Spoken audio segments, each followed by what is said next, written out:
एक बदनसीब लड़की की कहानी। Emotional Hindi story. वैसे इस दुनिया में लड़की होना ही जीवन को काफ़ी कठिन बना देता है, और जब आप दिखने में अच्छे ना हो तो पढ़ाई लिखाई में भी अच्छे ना हो तो तब सोचिए कठिनाई का लेवल क्या होता होगा। पूनम बचपन से ही पढ़ाई लिखाई में कमज़ोर थी। रंग उसका सांवला था, नाक नक्शा भी बाकी लड़कियों की तुलना में इतना खास न था। ऊपर से भगवान ने दांतों की बनावट भी टेढ़ी मेढ़ी दी थी। जब पूनम छोटी थी तो बचपन में स्कूल के बच्चे चिढ़ाते, बड़ी हुई तो गली मोहल्ले के लोग उसे देखकर मुंह फेर लिया करते। कोई भी उसका दोस्त बनने के लिए तैयार न था। इसके रिश्तेदार भी कुछ खास उसे भाव दिया न करते। बस एक उसकी माँ ही थी जिसे उसके सूरत या लुक से कोई फर्क नहीं पड़ता था। माँ पूनम से और पूनम माँ से बेहद प्यार करते थे। दुनिया भर की आलोचनाओं का सहने की शक्ति थी माँ पूनम के लिए। जब कोई उसे डफर बोल देता या जब कोई उसे बदसूरत बोल देता, तब पूनम को शादी के लिए देखने आए लोग उसे बिना पसंद किए लौट जाते। यहाँ तक कि जब खुद के पापा ही उसे मनहूस बोल देते, तब माँ ही तो थी जो उसे समझाती थी कि लोगों के बोलने से क्या होता है, तुम तो मेरी प्यारी बेटी है। भगवान के किए गए इतने सारे अन्यायों के बावजूद पूनम जीना सीख गई थी। वह खुश रहना सीख गई थी। जो भी गिने चुने लोग उससे बातें करते थे, उन्हें चुटकुले सुनाकर हंसाया करती थी और खुद भी ठहाके लगाकर हंसा करती थी। इसके अलावा एक और बहुत बड़ी खूबी थी पूनम की, उसे खाना बनाने में बहुत मज़ा आता था। और न सिर्फ खाना बनाने में मज़ा आता था, उसका बनाया खाना खाकर लोगों को तो स्वाद आता था, वह उनको तृप्त कर जाता था। और यह उसमें अपने आप तो नहीं आया था। दुनिया के ठुकराए जाने के बाद उसने अपना सारा समय खाने की रेसिपी की किताबें, रेडियो शोज़ और टीवी चैनल्स को समर्पित कर दिए थे। पूनम की तारीफ तो कोई भी नहीं करता, लेकिन उसके हाथों के बने खाने की तारीफ वह हर व्यक्ति करता जो उसे चखता। इस एक गुण की वजह से पूनम अपने आजू बाजू की औरतों में फेमस हो गई थी, क्योंकि जिसे भी खाना पकाना सीखना हो या कुछ नया पकवाना बनवाना हो सीखना हो तो वह पूनम के पास आती और पूनम भी खुशी खुशी उन्हें सब सिखाती। इसके बाद आने वाली औरतें अच्छा खाना बनाना सीख जाती, लेकिन लाख कोशिश करने के बाद भी पूनम के हाथों का वह जादू तो सबको तृप्त कर जाता, वह कोई न सीख पाता। पूनम की जिंदगी इन्हीं उतार चढ़ावों के साथ कट रही थी। एक बार फिर से माँ बाप ने जी तोड़ कोशिश कर एक फैमिली को पूनम को देखने के लिए मना लिया था। वह अगले दिन लड़का पूनम को देखने आने वाला था। पूनम को इस बात की खबर होने पर वह दुखी और गुस्सा हो गई थी। बिना उससे पूछे पता नहीं क्यों माँ बाप लड़कों को बुला लेते थे और उसका मजाक बना देते थे। माँ ने पूनम को समझाया था कि ऐसा ही होता है, कोई भी बेटी अपने माँ बाप के यहाँ हमेशा नहीं रहती, उसे एक दिन शादी करके जाना ही पड़ता है। अगले दिन पूनम सुबह सुबह ही लड़के वालों के आने से पहले ही सज संवर कर कहीं निकल गई थी। उस दिन लड़के वाले घर आकर माँ बाप को बहुत खरी खोटी सुनाकर गए थे।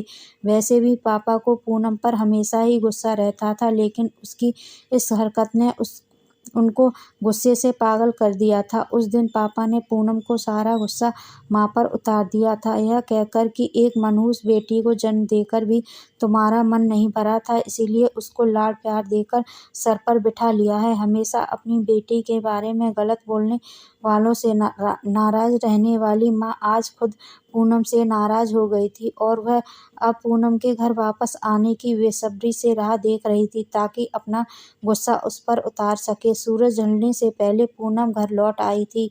उसके चेहरे पर एक अजीब सी खुशी थी। हाथों में एक चेक था और एक सर्टिफिकेट भी था। पूनम माँ से कुछ कहना चाहती थी, लेकिन इससे पहले ही कि पूनम अपने मुंह से एक भी शब्द कह पाती, माँ ने उसे खरी खोटी सुनाना शुरू कर दिया। गुस्से में माँ बोलते बोलते इतना कुछ बोल गई कि को पूनम ने अपनी सपनों में भी नहीं सोचा था। माँ ने कहा, बाकी सभी लोग सही थे, तुम सच में मनहूस हो, तुम्हारी वजह से हर कोई परेशान है। अच्छा होता तुम पैदा होते ही मर जाती, यह दिन ना देखना पड़ता हमें। गुस्से में बड़बड़ाती और सब्जियां काट रही माँ ने एक बार भी पूनम की तरफ नहीं देखा था।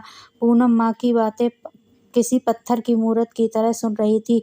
पत्थर की ऐसी मूरत जिसके शरीर में तो जान ना हो, लेकिन आंखों में आंसुओं की धारा बह रही थी। पूनम ने माँ से पूछा, माँ क्या सच में तुम भी चाहती हो कि मैं मर जाऊँ? क्या इतनी बुरी हूँ मैं माँ? अभी भी गुस्सा सर पर सवार होने की वजह से माँ ने कह दिया, हाँ, बिना एक पल भी सोचे। पूनम ने सीधा अपने कमरे में जाकर कमरा अंदर से बंद कर लिया। 1-2 मिनट बाद गुस्सा थोड़ा शांत होने पर माँ को अपनी गलती का एहसास हुआ तो पूनम के रूम के तरफ गई। उन्हें पता चला कि पूनम ने रूम को अंदर से बंद कर लिया है। गुस्से में कुछ कर ना ले, इसीलिए माँ ने तुरंत पापा को इस बात की खबर दी। दोनों ने काफ़ी दरवाज़ा खोलने की कोशिश की, लेकिन जब नाकामयाब रहे तो दरवाज़ा तोड़ दिया। अपने स्कार्फ से फांसी का फंदा तैयार कर पूनम पंखे से लटक रही थी। ज़्यादा वक्त नहीं हुआ था कि वह सिर्फ बेहोश हुई थी। माँ बाप ने तुरंत उसे पंखे से अलग किया और बेड पर लेटाया। पापा ने तुरंत डॉक्टर को फ़ोन किया।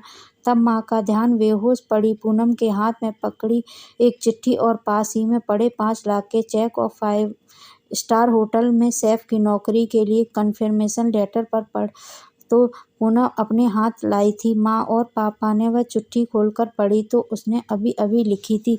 चिट्ठी कुछ इस प्रकार थी, मम्मी और पापा, मैं जानती हूँ मेरे जन्म से लेकर आज तक के दिन तब तक मैंने ऐसा कुछ भी नहीं किया जिस पर आप गर्व कर सकें, लेकिन मैं आपको बताना चाहती थी कि आज मैं खाना पकाने के नेशनल लेवल कंपटीशन में को जीत चुकी हूँ और यह 5 लाख का चेक मुझे प्रथम स्थान आने के लिए मिला था। जजेस को मेरा खाना इतना पसंद आया कि उन्होंने मुझे एक बहुत बड़े होटल में बतौर मास्टर शेफ की नौकरी के लिए कन्फर्मेशन लेटर भी दे दिया था। पूरी दुनिया मेरे खिलाफ है, मुझे इस बात का कभी भी फ़र्क पड़ा ही नहीं था और ना ही बाबूजी की कड़वी बातें मैंने अपने दिल पर ली थी, क्योंकि मैं जानती थी बाहर से सख्त दिखने वाले मेरे बाबूजी अंदर से मुझे प्यार भी करते हैं। प्यार ना करते होते तो बिना मांगे मुझे कपड़े, मिठाइयाँ, पटाखे ये सब ना लाकर देते। माँ के प्यार को कोई क्या बयां कर सकता है। मेरी माँ के लिए मेरी सारी दुनिया थी। जब माँ मेरे साथ होती तो मुझे किसी बात की परवाह ना होती थी। मेरी माँ मेरी थी, इसीलिए मुझे किसी और की ज़रूरत ना थी। मेरी माँ मेरे साथ नहीं है तो मेरी दुनिया मेरे साथ नहीं है, इसीलिए मैं आज दुनिया को ही अलविदा कहकर जा रही हूँ। मैं जानती हूँ आपने कभी न कभी भगवान से यह दुआ ज़रूर मांगी होगी कि अगले जन्म में मेरी ऐसी औलाद ना मिले, लेकिन मैं हमेशा यह प्रार्थना करती थी कि अगले जन्म में तो क्या, मेरे हर जन्म में मुझे आप जैसे ही माता पिता मिलें, और आज भी यही प्रार्थना करके उसी भगवान के पास जा रही हूँ। चिट्ठी पढ़ते-पढ़ते माँ और पापा सर से पाँव तक पछतावे में डूब गए थे और बेहोश पड़ी पूनम के सर पर हाथ फेरते हुए फूट-फूट कर रो रहे थे। दोस्तों, पूरी कहानी पढ़ने के लिए धन्यवाद। मैं जानती हूँ यह कहानी आपके लिए दिल को छू गई है। मैं उम्मीद करती हूँ कि अब आप जाने-अनजाने में किसी भी व्यक्ति का उसके बाहरी लुक्स की वजह से दिल नहीं दुखाएँगे। अगर आपको ये स्टोरी पसंद आई तो लाइक, शेयर एंड सब्सक्राइब ज़रूर करें। बेल आइकन को भी दबाएँ। ऐसे ही मैं नई-नई स्टोरी लेके आती रहूँगी। तब तक के लिए धन्यवाद।